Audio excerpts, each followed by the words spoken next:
Even though the Mekong originates in the Tibetan Highlands and flows through China, its true source lies within Southeast Asia, in Cambodia, Thailand and Vietnam. Fascinating countries whose inhabitants can look back proudly on both a colourful and glorious past. They are all part of a unique habitat, the Mekong.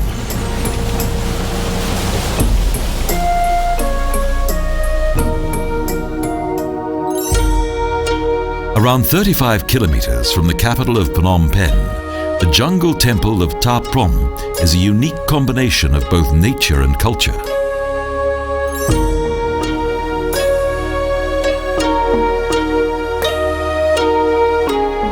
Colossal feigen, banyan and kapok trees now cover this splendid temple site. Their huge roots intermingle with the ruins and give the sanctuary a magical atmosphere. Ta Prohm was once an important religious centre and Buddhist monastery.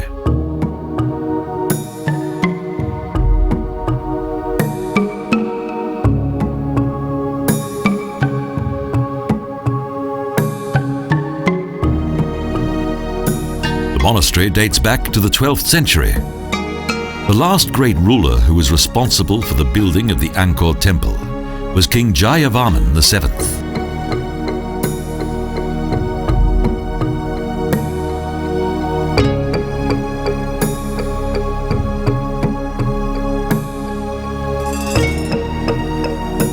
Between the 9th and 12th centuries AD, temple construction began to flourish within the former Khmer Empire, and the buildings were constructed of stone.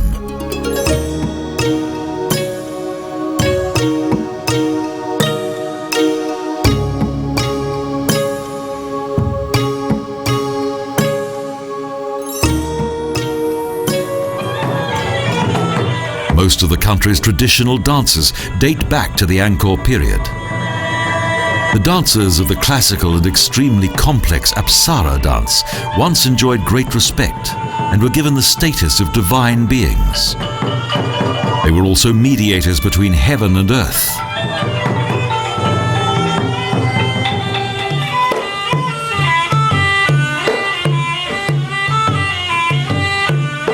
The performance of the classical Apsara dance was originally created to entertain the royal family. With more than 3,500 complex movements, this regal dance is tantamount to being a language within itself, and it's only fully understood by the initiated.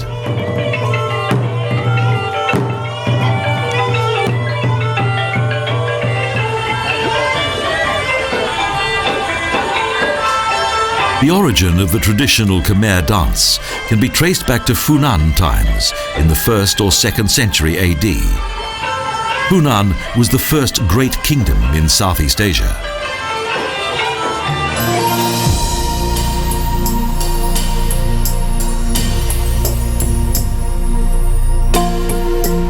However, little is known of the ancient kingdom of Funan, but its special importance as a precursor to the subsequent Khmer kingdom is a known fact. The history of the Siem Reap region was documented in far more detail.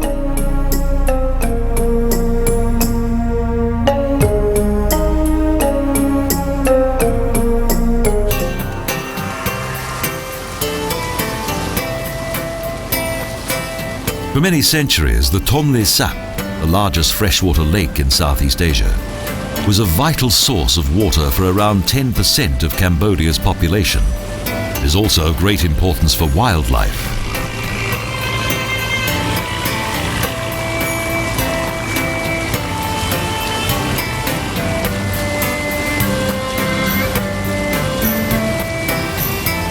Innumerable villages and houseboats fill the Tonle Sap with life. Furthermore, the extraordinary biodiversity of the domestic bird population is truly remarkable. The lake, and particularly the bird reserve at Prek Toal, are a true paradise for ornithologists.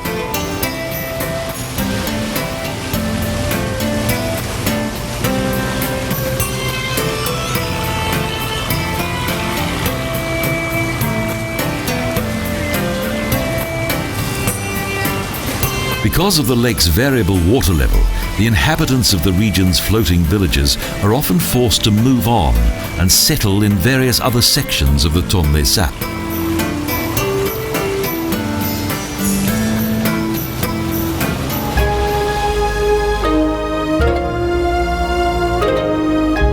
A lane flanked by a huge statue, the Giant's Causeway, leads to Angkor Thom, the last capital of the Khmer Empire.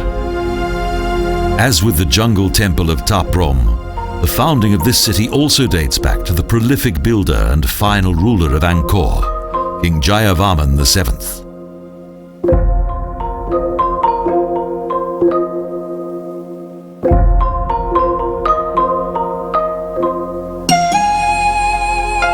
Only the central palace complex remains of this once blossoming city. The city's buildings were constructed of timber and have thus been ravaged by the passage of time. The old royal palace is framed by several artistically decorated terraces.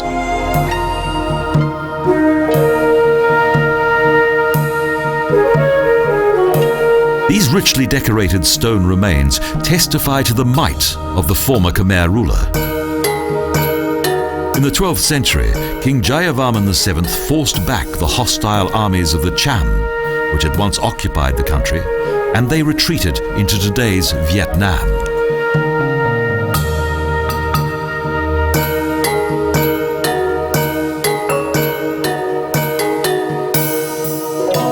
The Khmer Empire covered vast areas of Southeast Asia and extended from today's Laos to the north and then down to the coastal areas of South Vietnam. The reign of King Jayavarman VII heralded a new and prosperous era.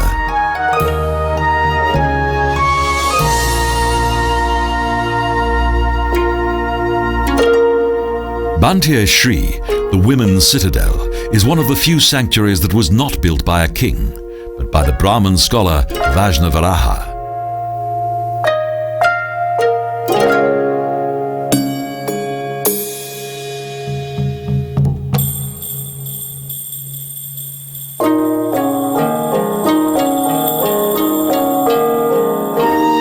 In the 10th century, Vajnavaraha held an important position as both a teacher and advisor to the Khmer monarchy. Judging by these magnificent temple buildings, his position in the royal court must have been exceptionally revered.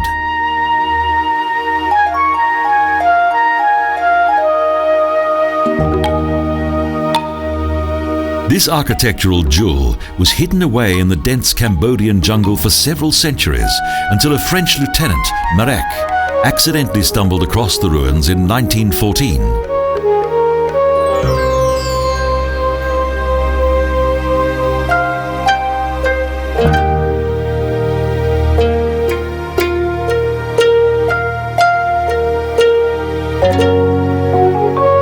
Not only does Bantier Shri differ from each of Cambodia's other sanctuaries, its architecture is far more filigree than the usual monumental architectural style of the Khmer.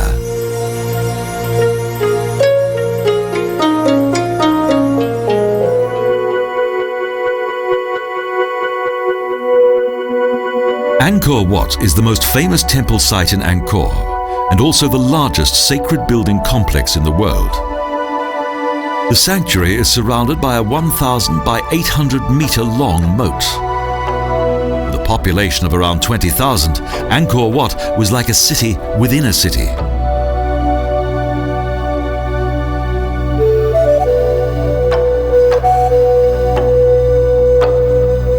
A total of 1,700 highly artistic bas-reliefs are to be found in the buildings of Angkor Wat.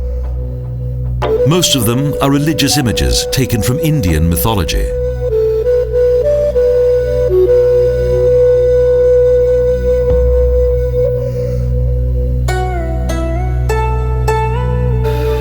The culture of the Khmer was heavily influenced by Indian culture, for they had emigrated to Cambodia in the first millennium AD.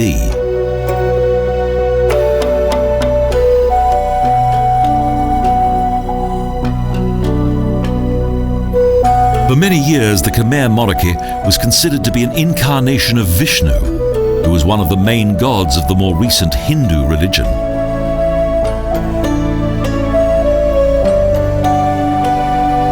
When the warlike kingdom of Siam conquered Angkor, Buddhism was also introduced to the ancient Hindu sanctuary.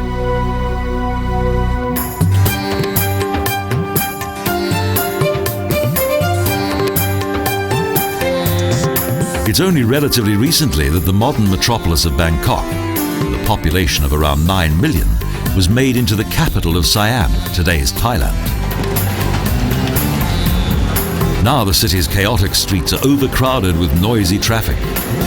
What was once a small and idyllic fishing village is now one of the most important financial centres in Asia, but one that also contains several cultural treasures.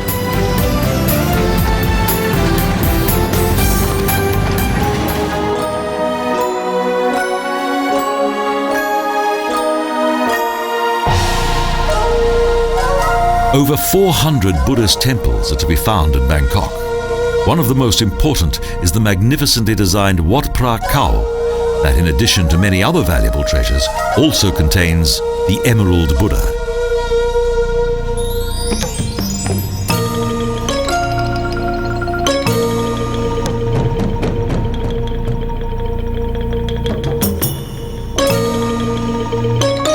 The legendary figure of the Emerald Buddha watches over the destiny of the king and his subjects. It is therefore much respected.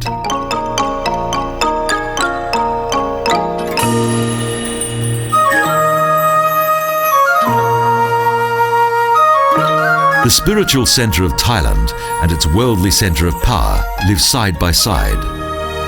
The architecture of the nearby royal palace was influenced by 7 rulers of the Chakri dynasty.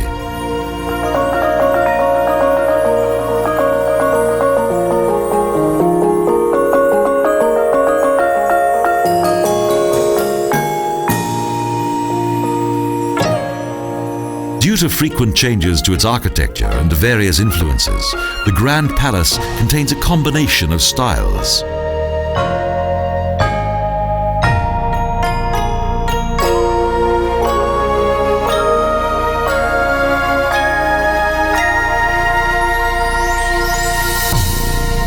The development of the Wat Sutat monastery dates back to 1782. The year when Bangkok was declared to be the new capital of Siam by King Rama I.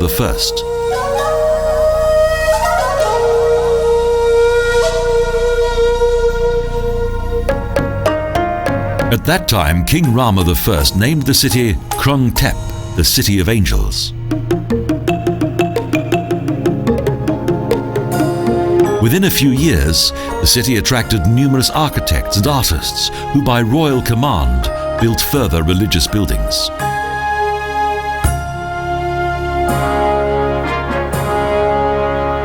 Today, a good insight into the country's history and its rulers can be obtained from within Bangkok's National Museum.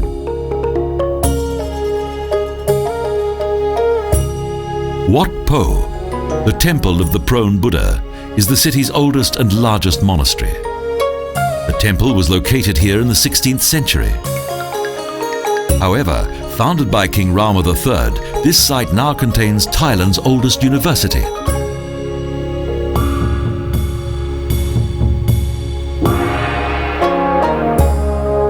Wat Pho was not only created for the country's elite, it also served as a university for those from modest social backgrounds, thus making it possible for them also to enjoy a good education.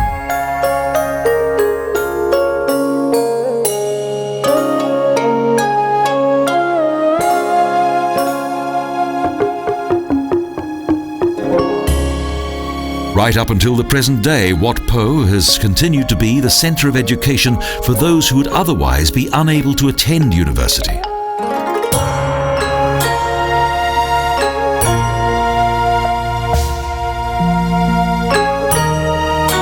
The monastery is also the main centre of one of the most renowned and most famous schools of traditional Thai massage.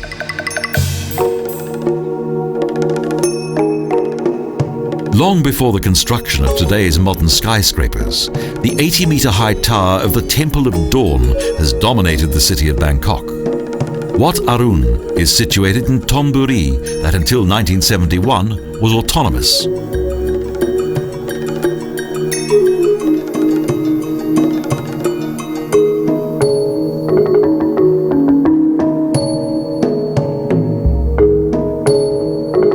The Wat Arun Temple was given its striking architecture at the beginning of the 19th century under the Chakri monarch King Rama II.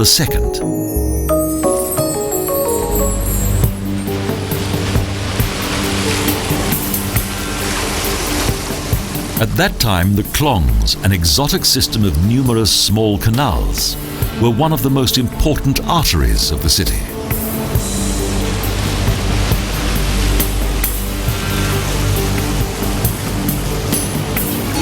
The kings of both Siam and Thailand also once travelled upon the city's canals, as well as the famous Chao Phraya River, though mainly during national events and celebrations. The royal barges still testify to the regal splendour of the Chakri kings.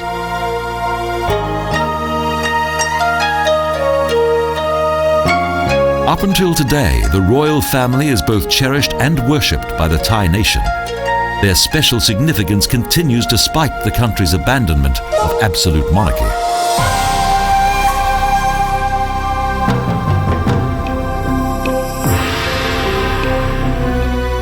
Thailand's rapid rise to being one of the most important economies between the West and the Far East only took place a few decades ago.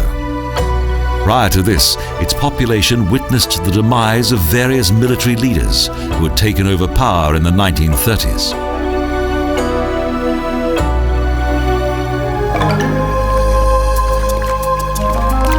The changing times also affected ancient traditions, such as the floating markets, one of the country's most atmospheric attractions.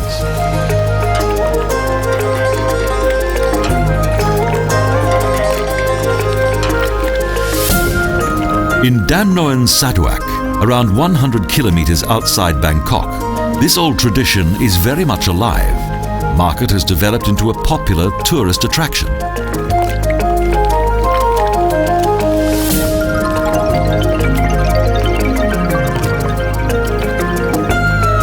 For the most part, the daily life of the people of Dam Noen Saduak takes place on water. These markets have become one of the most popular photo motifs in Thailand.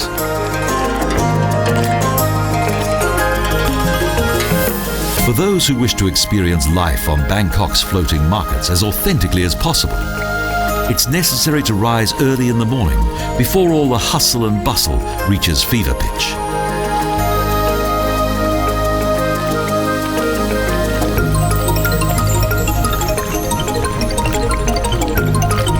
Today, Dam Noen Saduak contains the largest floating market in Thailand.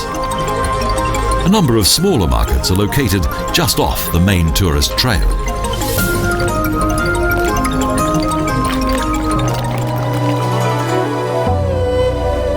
Equally popular with tourists is the former capital of Siam, Ayutthaya. Thailand's most famous historical site has an exotic and fascinating atmosphere. Despite its ruins, the dimensions and influence of this historic city are plain to see.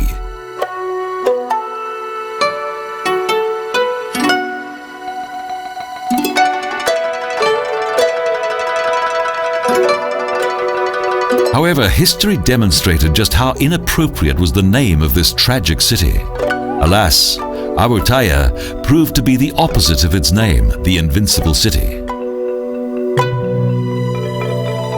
At first, it did indeed seem as if the rising kingdom of Ayutthaya and its splendid city would indeed prove to be invincible.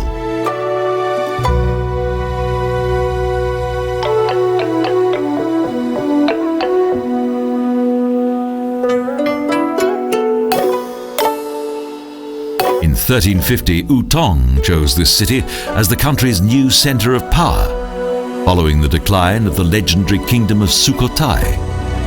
Ayutthaya's influence flourished for more than 400 years, during which time it continued to expand.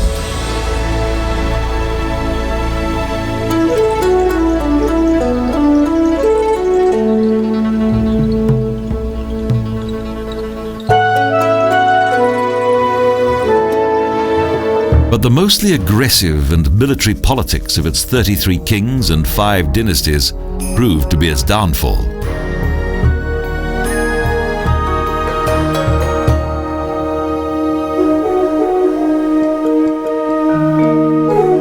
In 1767, after a battle that lasted for nearly 2 years, the world-famous city of Ayutthaya was destroyed by the Burmese.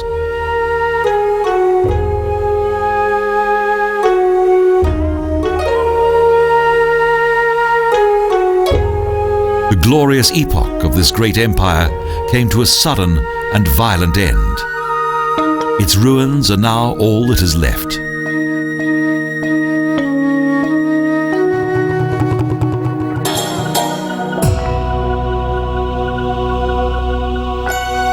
Close to Ayutthaya, the remains of the temples in Lopburi province now have some new inhabitants. Various families of monkeys climb in and out of its old stone buildings, whose architecture is still admired today.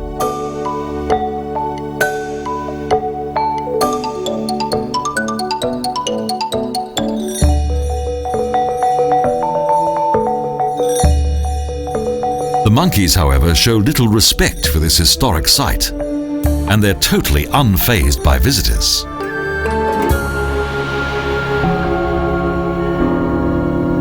The area of today's Lopburi province was once under the control of the Varati Empire of the Mon, one of the oldest known peoples of East Burma. From the 11th century, this region was dominated by the Khmer, thus Lopburi took on a unique fusion of two distinct architectural styles.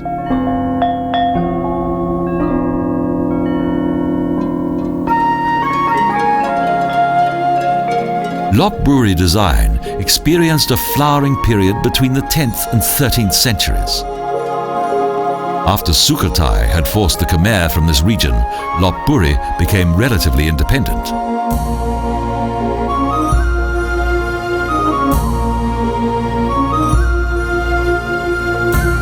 For a short period of time, under the rule of King Narai, Lopburi became the second capital city of Ayutthaya. However, the king soon fell from grace with his people.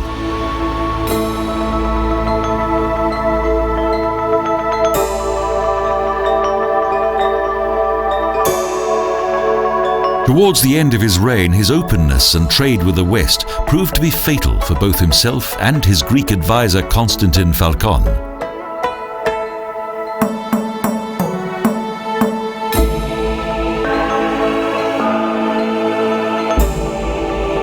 Immediately after his death in 1688, the dying king was deprived of his power.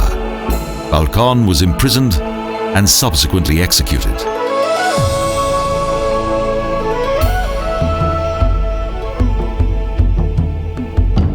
In addition to its impressive cultural and historic sites, this city is also well known for its annual monkey festival. Although the monkeys have become somewhat overpopulated, they're still treated with much reverence in Lopburi.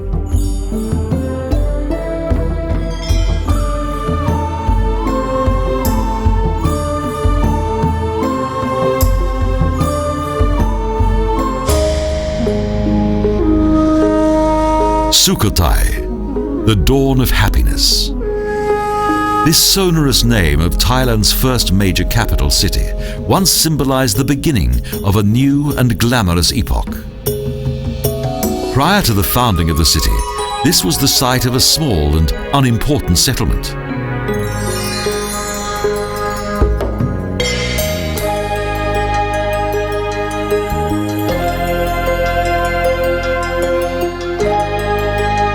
In the more than 200-year history of the empire, several impressive buildings were constructed, such as the magnificent royal temple site of Wat Mahatat, which dates back to the 13th century.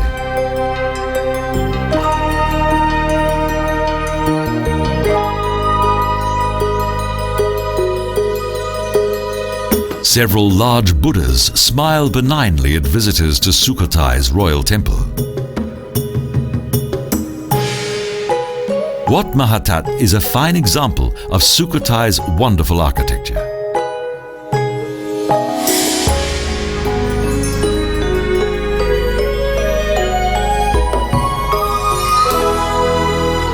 The introduction of Theravada Buddhism brought with it many deep spiritual and cultural changes for the people of this ancient kingdom.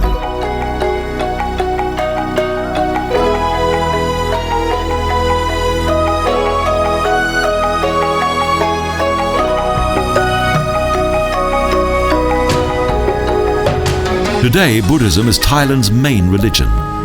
The temple site of Wat Sri Jum and its magnificent Buddha are a popular pilgrimage destination.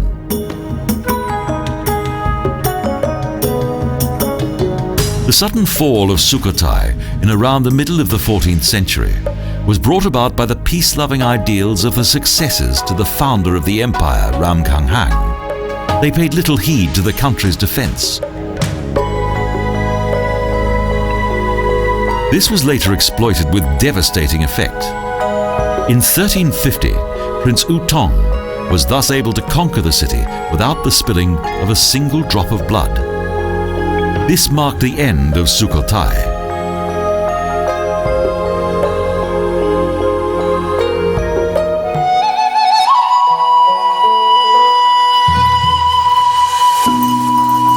However, the wars that followed in this region proved not to be quite so merciful as that at Sukhothai. The most recent example of this region's instability recently took place in the border region between Thailand and today's Myanmar. The picturesque mountain village of Ban Rak Thai was, until quite recently, tranquil and idyllic.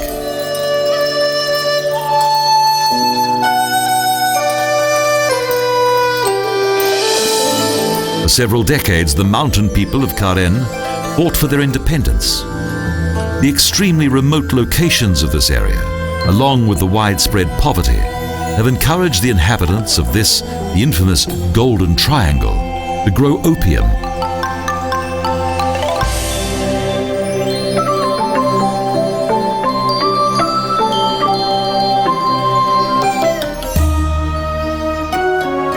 Up until quite recently, a journey into this hostile border region between Thailand and Myanmar would have been extremely unwise.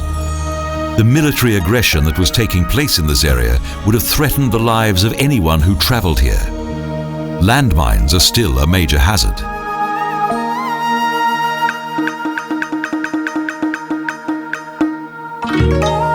Since that time, the fighting has moved into the jungles of Myanmar, and so the border that surrounds the village of Ban Rak Thai is now relatively safe.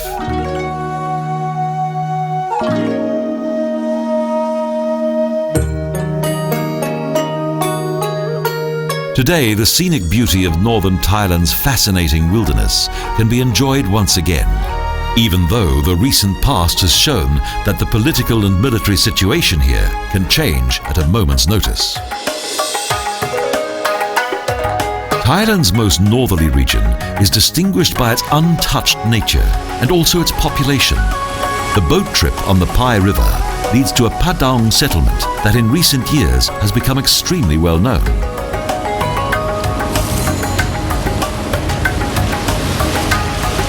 Padang is home to one of the most unusual and mysterious peoples in Southeast Asia, and their origin still remains unknown.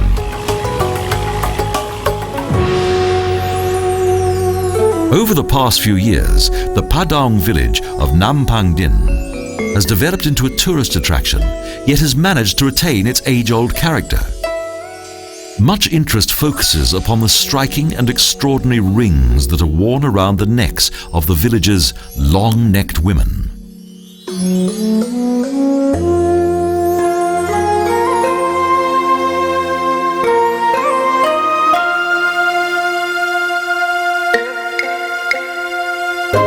The traditional skills of the Padang woman are handicrafts such as sewing and weaving.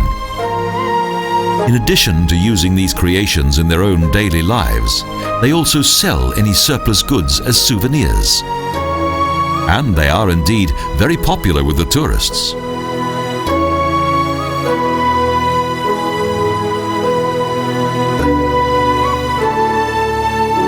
In this village, the money raised by selling these traditional products went into building a small school for its infants.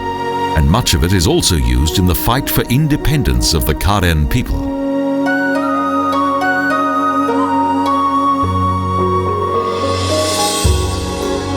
The Padang only recently moved to Thailand. Their original home is only a few kilometers away in Myanmar. The move has also brought with it some cultural changes, as today there is even a small Catholic church in this remote village.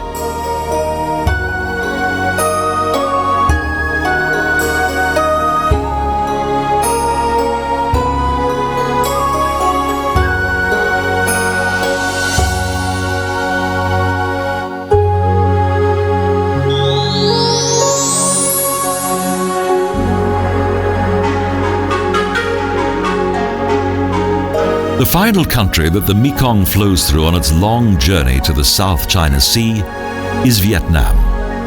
A fascinating and amicable country that in many respects is currently going through much transformation.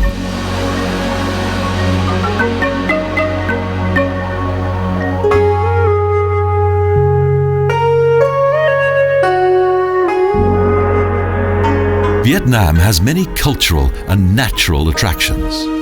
Its people are exceptionally hospitable, and its scenery diverse and totally fascinating, and none more so than the Mekong region.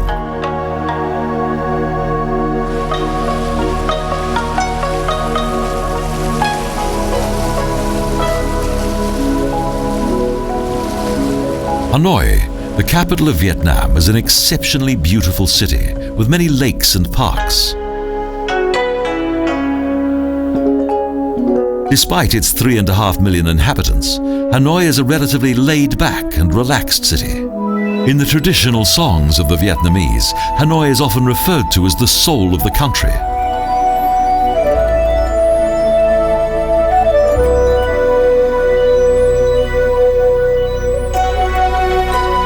Monuments such as Van Mieu, the Temple of Literature, highlight the artistic character of this 1,000-year-old city in North Vietnam.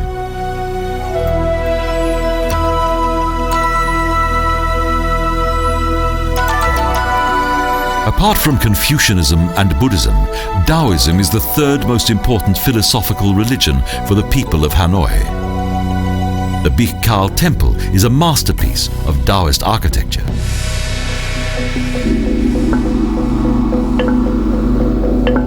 Hanoi boasts an amazing number of beautiful and historic monuments. Wat Phra Kaeo, the Tran National Pagoda, is the oldest pagoda in the city.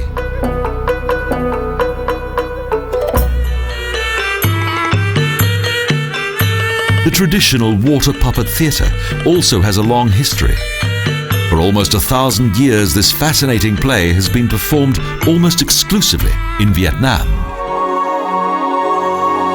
The centre of the town's old historical district originally evolved during the 15th century, but none of its original buildings have survived. Most of the buildings date back to the 19th century.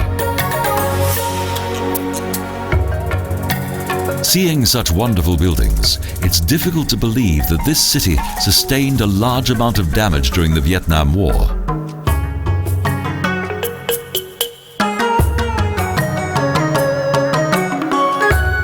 Today, there is no sign here of America's military might.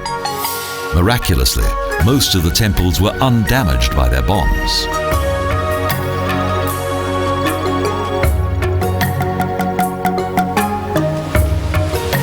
Thus, Hanoi's historic buildings and picturesque squares still radiate the captivating splendor of bygone times. Hue also did not escape the Vietnam War.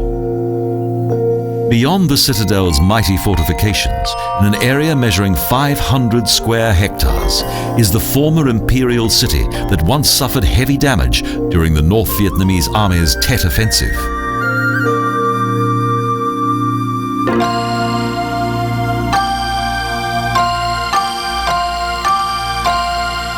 The remnants of this cruel war are still evident, although much is being done to restore the various palatial buildings and historic monuments of the Imperial City of Hue.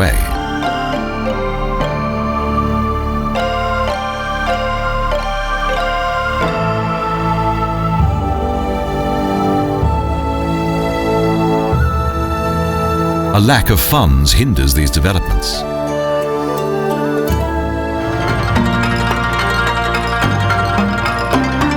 The rise of 19th century Hue into a magnificent residential city for the Vietnamese emperor was closely linked to the Nguyen royal family.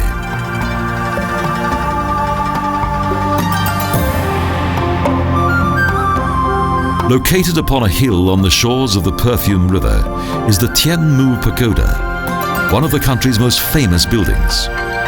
In the early 1960s, this is where the protest movement against the South Vietnamese began.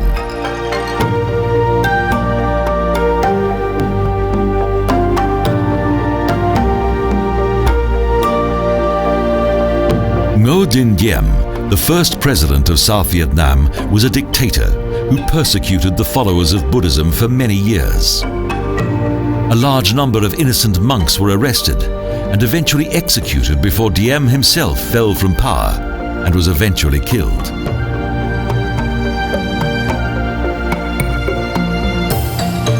The tomb of the former Nguyen Emperor Tu Duc, that was built in 1864 during his lifetime, is a demonstration of power of a totally different kind.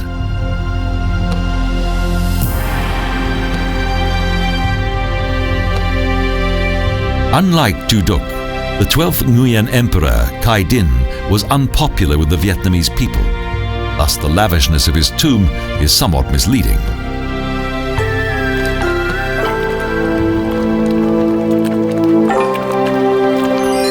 Less regal, the dreamy city of Hoi An is a relatively serene river port. There's hardly any sign of the city's former period of prosperity.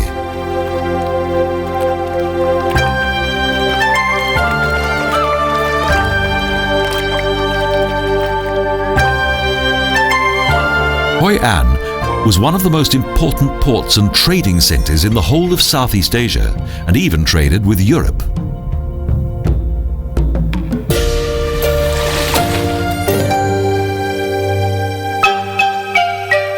The country's markets have a regional character, but the traditional design of its buildings has for the most part remained unchanged.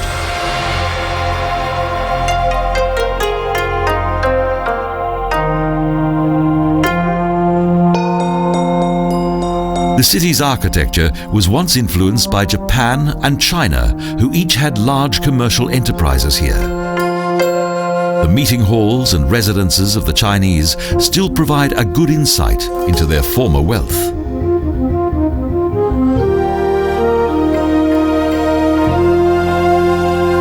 The Chinese soon became the strongest and most influential traders in Hoi An. During the 17th century, more and more Europeans, such as the Spanish, Portuguese and the Dutch, established trading centres here.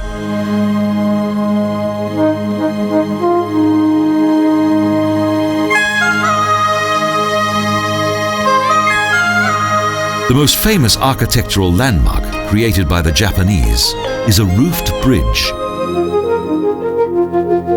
Following the orders of their emperor, the Japanese merchants were forced to leave the city in the 17th century. Any form of contact with foreigners, and therefore any residence here, was suddenly prohibited.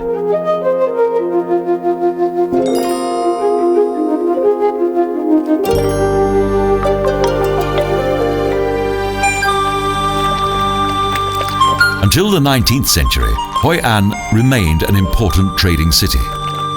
But with the construction of bigger ships and the increasing silting up of the river's harbour, the city gradually became an unattractive commercial proposition and soon lost its importance as a centre of international trade.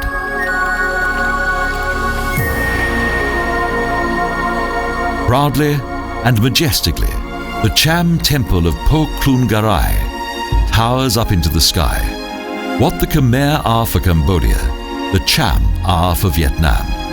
Although each was at odds with the other in the 15th century, they were able to delay the expansion plans of the Chinese.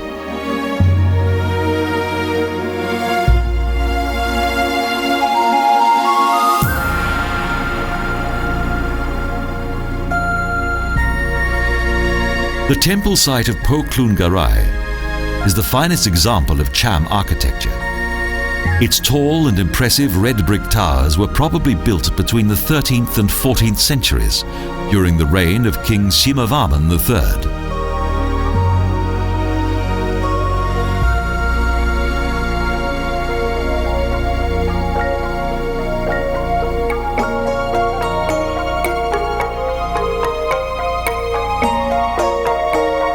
The great cultural influence that India once had on Cham architecture is clearly visible in many areas of the sanctuary.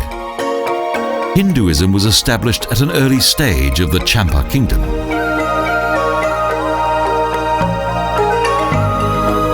Right up until today, this temple site is visited by the local population of Cham, especially during religious holidays. Since its foundation, the former city of Saigon has always been one of the most lively cities in Vietnam. With more than 6 million inhabitants, Ho Chi Minh City is Vietnam's largest and economically most important city. In honor of the first president of North Vietnam, the city's new name is still the subject of much controversy amongst the local population.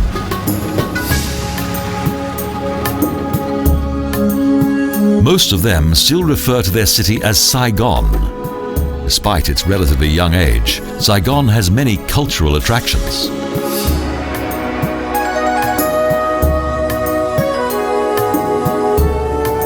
The history of today's Saigon dates back to the end of the 17th century, when the former settlement of the Khmer was conquered by the Vietnamese of the Nguyen dynasty.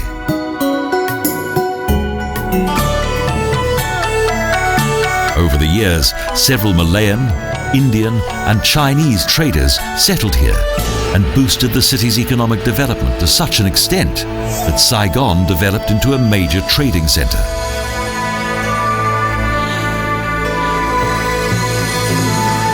The various traders and merchants not only introduced their business skills, but also their various religions. The Sri Mariamman Temple is still worshipped in today by those of the Hindu faith. Popular Tien Hau Pagoda is one of the most visited sanctuaries in Jolong, Saigon's old Chinese quarter.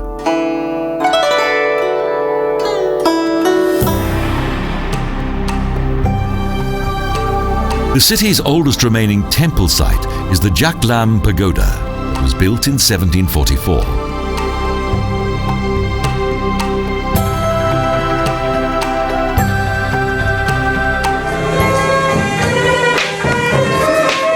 In contrast to the turbulent nightlife of Saigon, it also features many cultural events.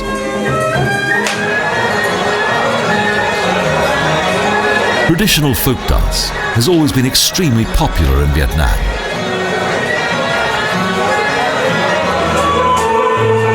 Each Vietnamese nationality possesses its own unique dances.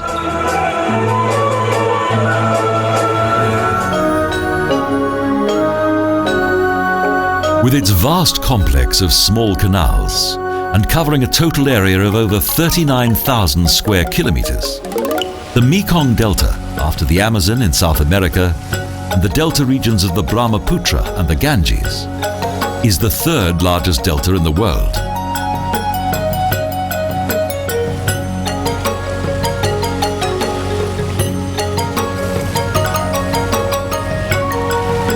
Narrow waterways and those sections in which the Mekong grows into a huge and extremely long lake characterize the scenery of this fascinating habitat. Despite its complexities, the delta has been inhabited since time immemorial.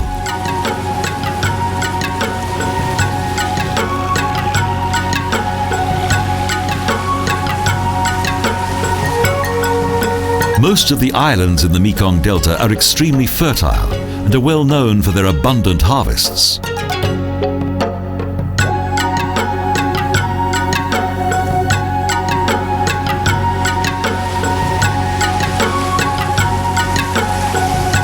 Yet the inhabitants of the delta are still poor. On the banks of the canals, humble huts highlight the meagre lifestyle of the local population that is also apparent throughout most of Vietnam.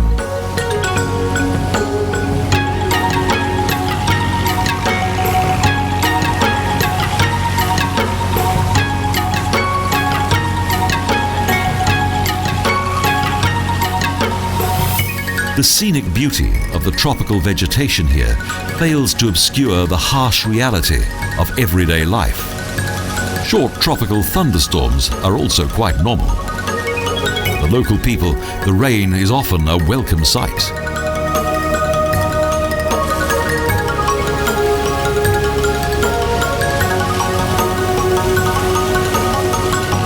Long before the 20th century's Vietnam War, the Mekong had already witnessed much combat. The Nguyen dynasty enjoyed a brief period of triumph before South Vietnam became a French colony in the 19th century. This remote Catholic church dates back to the time of French occupation.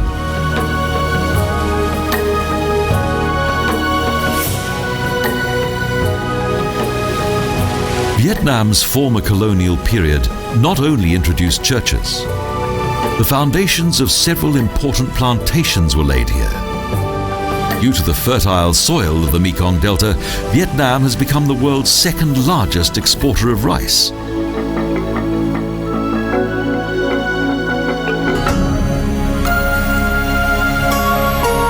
Because of its favorable location at the junction of 7 large canals and waterways, the city of Phan Hiep has developed into one of the most popular tourist destinations in the Delta.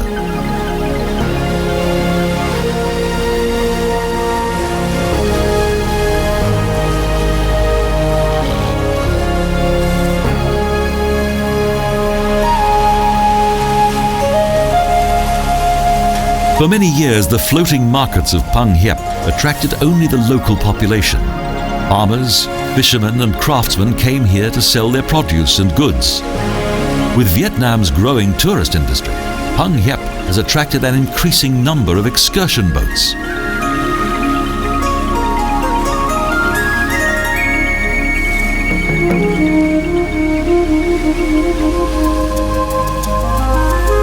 The traditional water markets are a celebration of the senses. This area of Phan Hiep is one of the most photographed in Vietnam.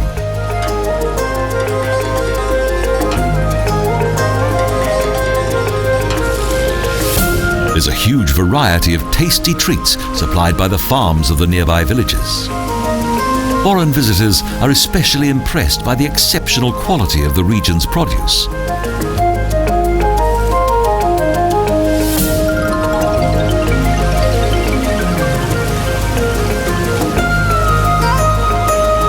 At one time, markets such as this were commonplace in this region.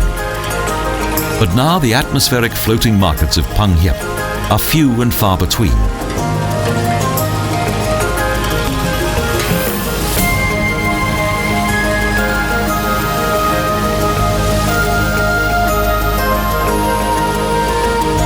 In addition to its importance for its human inhabitants, the Mekong Delta is also a vital habitat for the wildlife of Southeast Asia.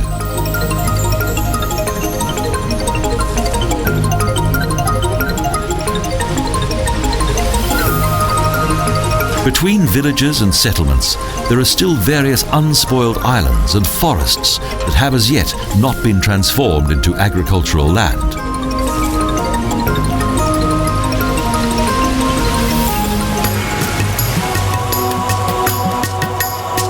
It's only a short distance to yet another city. Large ferries connect Can Tho with other cities located within the delta.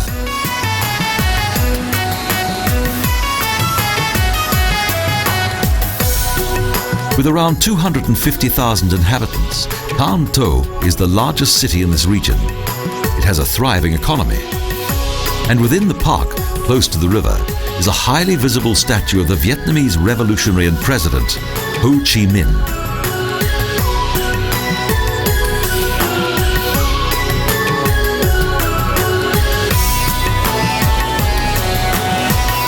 The life of the inhabitants of Can Tho is influenced by the Song Hao Giang, the lower river and southern tributary of the Mekong.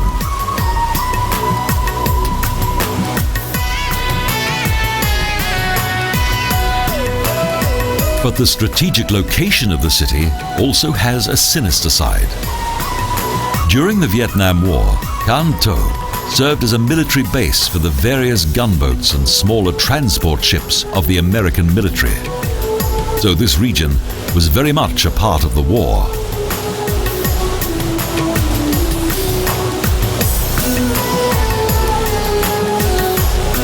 However, it would be totally absurd to think of this country only as a place of war. Vietnam means far more than this.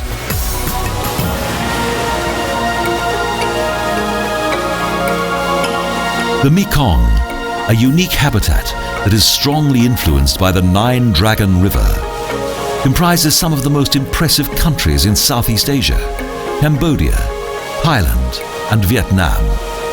Countries whose fascinating cultures are both historic and enchantingly exotic.